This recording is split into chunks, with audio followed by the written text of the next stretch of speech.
Hello అండి, అందరికీ నమస్తే. నేను ఈరోజు అమ్మ చేసే స్టైల్లో చికెన్ కర్రీ చేసి చూపిస్తున్నాను.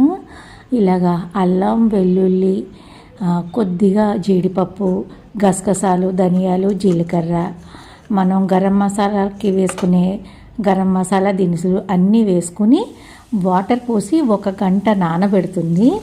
నానబెట్టిన దాన్ని నేను మిక్సీలో రుబ్బాను. అమ్మ అయితే రోట్లో రుబ్బుతుంది. రోట్లో రుబ్బి ఇలాగ మనం కడాయిలో ఆయిల్ వేసుకుని ముందు మనం రుబ్బుకున్న మసాలా పేస్ట్ వేసి బాగా వేయించుకోవాలి. మీడియం ఫ్లేమ్ పెట్టి సన్నని మంట మీద నూనె పైకి తేలే వరకు ఇలాగ వేయించుకుని చికెన్ కర్రీ చేసుకుంటే చాలా బాగుంటుంది. అమ్మ ఇదివరకు ఇలాగే మా చిన్నప్పుడు ఇలాగే చేసి పెట్టేది.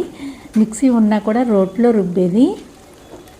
చేపల పులుసుకు కూడా మా అమ్మ ధనియాలు, జీలకర్ర, గసగసాలు ఇలాగ వాటర్లో నానబెట్టి రుబ్బేది. రుబ్బి చేసిన చేపల పులుసు అసలు సూపర్గా ఉంటుంది.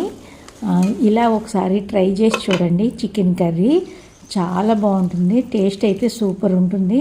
ఆ స్మెల్ కూడా అసలు చాలా బాగుంటుంది. స్మెల్ అయితే ఇలాగ చికెన్ కూర వండి పెట్టేది.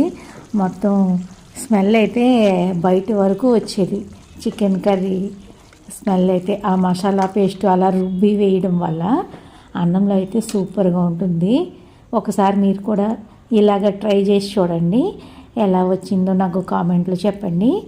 చాలా బాగుంటుంది. తప్పకుండా ఒకసారి ట్రై చేయండి. ఈ వీడియో కనుక మీకు నచ్చినట్లయితే లైక్ చేయండి, షేర్ చేయండి, సబ్స్క్రైబ్ చేసుకోండి. మళ్ళీ మరొక వీడియోలో కలుద్దాం. అంతవరకు బాయ్ బాయ్ ఫ్రెండ్స్.